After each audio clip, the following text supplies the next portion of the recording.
सत्ता का संरक्षण प्राप्त करके कुछ अधिकारी किस तरह अपने आप को कोर्ट और कानून से भी बड़ा समझते हैं और आम आदमी को किस तरह प्रताड़ित करते हैं, उसका एक सबसे बड़ा उदाहरण मैं आपके सामने मेरे रूप में रखना चाहता हूँ। समरावता में हुई एक विवादास्पद घटनाक्रम, जिसे अब थप्पड़ कांड के नाम से जाना जा रहा है, के बाद प्रशासनिक अधिकारी एसडीएम अमित चौधरी पर एफआईआर दर्ज करने के आदेश दिए गए हैं।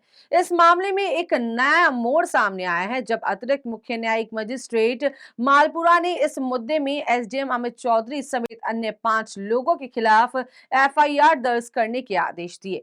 ये एफआईआर दुकान ध्वस्त करने के एक विवादास्पद मामले को लेकर दायर की गई है, जो 10 अक्टूबर 2024 को एक कानूनी विवाद के बावजूद किया गया था। ये मामला तब उभरा जब मालपुरा के राकेश कुमार पारिक ने एसीजेएम कोर्ट में एक याचिका दायर की। पारिक का आरोप था कि 10 अक्टूबर 2024 को नगरपालिका के अधिकारियों और एसडीएम अमित चौधरी ने बिना किसी कानूनी प्रक्रिया के उसके किराए की दुकान को ध्वस्त कर दिया और इस समय एसडीएम अमित चौधरी नगरपालिका के कार्यवाहक ईओ थे और इस दुकान को नगरपालिका से किराए पर लिया गया था। पारिक ने यह दावा किया था कि उससे इस दुकान के संबंध में कोर्ट में स्थगन आदेश प्राप्त किया था, ताकि किसी भी प्रकार की ध्वस्तीकरण कार्रवाई से पहले कानूनी प्रक्रिया को पूरा किया जा सके। मालपुरा के एसीजेएम कोर्ट ने राकेश पारिक की याचिका पर सुनवाई की और इस मामले में एसडीएम अमित चौधरी समेत 6 अन्य अधिकारियों के खिलाफ एफआईआर दर्ज करने का आदेश दिया। इन अधिकारियों में तत्कालीन तहसीलदार पवन कुमार मातवा, प्रशासनिक अधिकारी जय नारायण जाट, गिरदावर रामदास माली, जमादार राजेश कुमार, स्टोर कीपर राजेंद्र कुमार भी शामिल हैं। यह घटना एक ऐसे समय में हुई थी जब राकेश पारिक की दुकान पर कोर्ट का स्थगन आदेश सार्वजनिक रूप से चस्पा किया गया था।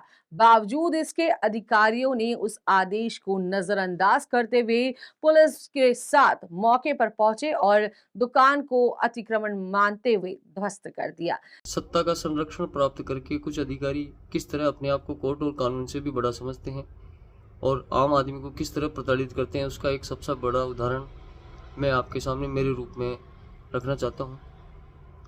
मालपुरा एसडीएम अमित कुमार चौधरी ने व्यास सर्किल पर नगरपालिका का एक चुंगी नाका, जो सरकारी भवन भी था, उसको बिना किसी वैधानिक प्रक्रिया के मेरे किराएदार रहते हुए ताला तोड़कर न केवल जमींदोज कर दिया, बल्कि मेरे सामानों को गायब कर दिया, न्यायालय के स्टे के आदेशों को फाड़ करके फेंक दिया और इस पर भी उसका जुल्म रुका नहीं।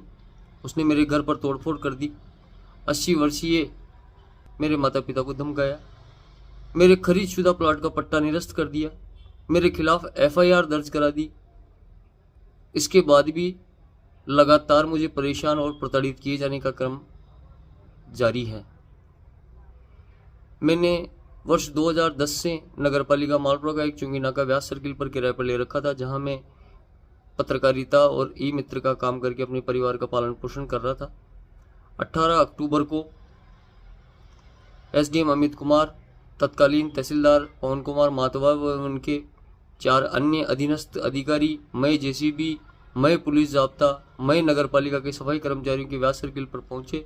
उन्होंने न केवल मेरे ऑफिस को ध्वस्त कर दिया, बल्कि उसका सामान भी खुर्द-बुर्द कर दिया और गायब कर दिया और मुझे आज तक किसी प्रकार की सूचना नहीं दी।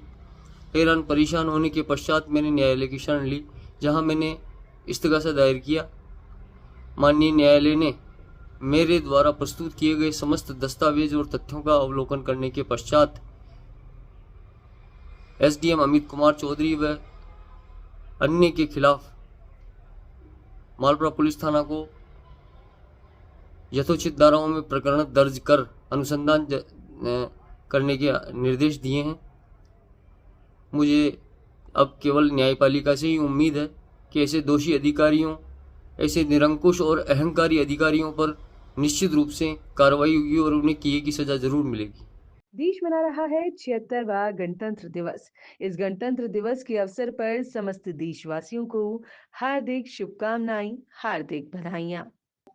आप सभी देशवासियों को गणतंत्र दिवस अर्थात 26 जनवरी की बहुत बहुत हार्दिक बधाई और शुभकामनाएं। ये संविधान का दिवस है। इसी दिन 26 जनवरी 1950 को भारत का संविधान लागू हुआ था और हमारा भारत पूर्णतया गणतंत्र बना था और इसीलिए 26 जनवरी को गणतंत्र दिवस मनाया जाता है। लेकिन और ये हमारे लिए गर्व की बात है कि आज हम इसने सबसे बड़े लोकतंत्र वाले देश में रह रहे हैं और हम सब गणतंत्र दिवस मना रहे हैं। आप सब भी गणतंत्र दिवस की महिमा याद रखें। गणतंत्र दिवस हम क्यों मनाते हैं ये भी प्रत्येक भारतवासी को याद होना चाहिए। इन्हीं शुभकामनाओं के साथ बहुत बहुत पुनः हार्दिक बधाई, शुभकामनाएं। वंदे मातरम, जय श्री राम। राकेश पारिक का आरोप है कि ये कार्रवाई पूरी तरीके से कानूनी प्रक्रिया का उल्लंघन करती थी और प्रशासन ने अपने पद का दुरुपयोग किया।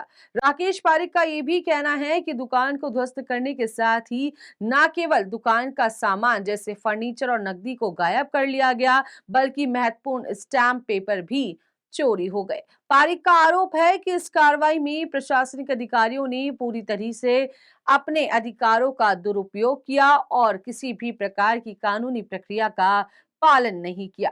इस घटना के बाद पारिक ने मालपुरा के एसीजेएम कोर्ट में एफआईआर दर्ज करने की अपील की थी, जिसमें कि उन्होंने एसडीएम अमित चौधरी और साथ ही साथ अन्य प्रशासनिक अधिकारियों के खिलाफ भारतीय दंड संहिता की विभिन्न धाराओं के तहत कार्रवाई की मांग की थी।